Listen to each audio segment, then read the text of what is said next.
ಕೂಡಲ ಸಂಗಮ ಪೀಠಕ್ಕೆ ಪರ್ಯಾಯ ವ್ಯವಸ್ಥೆಯನ್ನು ಮಾಡಿಕೊಳ್ಳಲಿಕ್ಕೆ ಅಖಿಲ ಭಾರತ ಲಿಂಗಾಯತ ಪಂಚಮಸಾಲಿ ಟ್ರಸ್ಟ್ ಮುಂದಾಗಿರುವಂಥದ್ದು. ಈ ಬಗ್ಗೆ ಮಾತಾಡಲಿಕ್ಕೆ ನಮ್ಮ ಜೊತೆ ಸ್ವತಃ ಶಾಸಕರು ಮತ್ತು ಪಂಚಮಸಾಲಿ ಟ್ರಸ್ಟ್ನ ಅಧ್ಯಕ್ಷರಾಗಿರ್ತಕ್ಕಂಥ ವಿಜಯಾನಂದ ಕಾಶ್ಯಪ್ನವರಿದ್ದಾರೆ. ಅವರನ್ನ ಮಾತಾಡ್ಸೋಣ. ಸರ್, ಈಗ ಪರ್ಯಾಯ ವ್ಯವಸ್ಥೆಯನ್ನು ಮಾಡಿಕೊಳ್ಳೋದು ಮಾತುಗಳನ್ನು ಹೇಳಿದ್ರಿ, ಯಾವಾಗ ಆಗ್ತದೆ, ಯಾವ ಉದ್ದೇಶಕ್ಕೋಸ್ಕರ ಇದನ್ನು ಮಾಡ್ತಾ ಇರುವಂಥದ್ದು? ನೋಡಿ, ಮೊದಲು ಚಿಂತನೆ ನಾನು ಹೇಳಿದ್ದೀನಿ, ಸಮಾಜ ಅನ್ನೋದು ಭಾಳ ದೊಡ್ಡದು.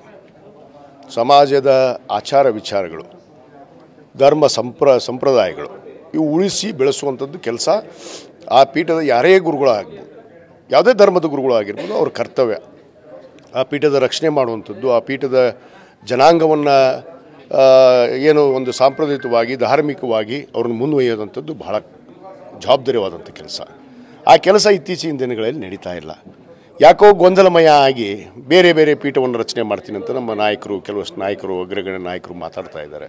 ನಾವು ಸ್ವಾಗತ ಮಾಡ್ತೀನಿ ಅವರಿಗೆ.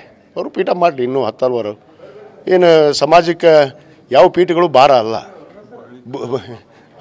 ಅದಕ್ಕೆ ಪೀಠಗಳು ಆಗಲಿಲ್ಲ, ಇನ್ನೂ 10 ಆಗಲಿ, ಏನು ಬೇಡ ಅನ್ನೋದಲ್ಲಿ ಕಟ್ತಾರಂತಂದ್ರೆ ಮಕ್ಕಳಿಗೆ ನಮ್ಮ ಸಮಾಜಕ್ಕೆ ಅನುಕೂಲ ಆಗತ್ತಂದ್ರೆ ನಾನು ಅವರಿಗೆ ಹೃದಯಪೂರ್ವಕವಾಗಿ ಸ್ವಾಗತ ಮಾಡ್ತೀನಿ, ಅವರಿಗೆ ಸನ್ಮಾನ ಮಾಡ್ತೀನಿ. ನಾನು ಹೋಗಿ ಅಲ್ಲಿ ಮಾಡಿದ್ದೆ ಆದರೆ ಖಂಡಿತವಾಗಿ ಗುರುಗಳಿಗೆ ಅವ್ರು ಮಾಡಿದಂಥ ನಾಯಕರು ನಾನೇ ಹೋಗಿ ಶಾಲು ಹಾರ ಹಾಕಿ ಸನ್ಮಾನ ಮಾಡಿ ಬರ್ತೀನಿ. ಯಾಕಂದ್ರೆ ನಮ್ಮ ಸಮಾಜಕ್ಕೆ ಒಳ್ಳೆಯದಾಗತ್ತಲ್ಲ.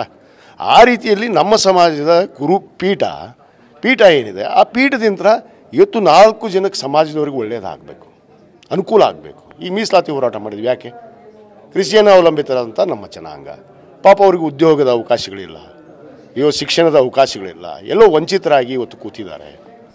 ಅದಕ್ಕೆ ಅವ್ರಿಗೆ ನ್ಯಾಯ ಕೊಡಿಸ್ಬೇಕು ಅಂತೇಳಿ ನಾವು ಒಂದು ಹೋರಾಟವನ್ನು ಮಾಡಿದ್ವಿ. ಆದರೆ ಅದು ಹೋರಾಟದ ನಿಲುವನ್ನೇ ಕಳ್ಕೊಂಡು ಒಂದು ಪಕ್ಷದ ಸೀಮಿತವಾಗಿ ಹೋರಾಟ ಹೋಗ್ತಾ ಇರೋದ್ರಿಂದ ನಾನು ಹಿಂದುಳಿದಿದ್ದೀನಿ, ಹೋರಾಟದಿಂದ ಹಿಂದುಳಿದಿದ್ದೀನಿ ನಾನು. ಆದರೆ ನನ್ನ ಹೋರಾಟ ನಿಂತಿಲ್ಲ.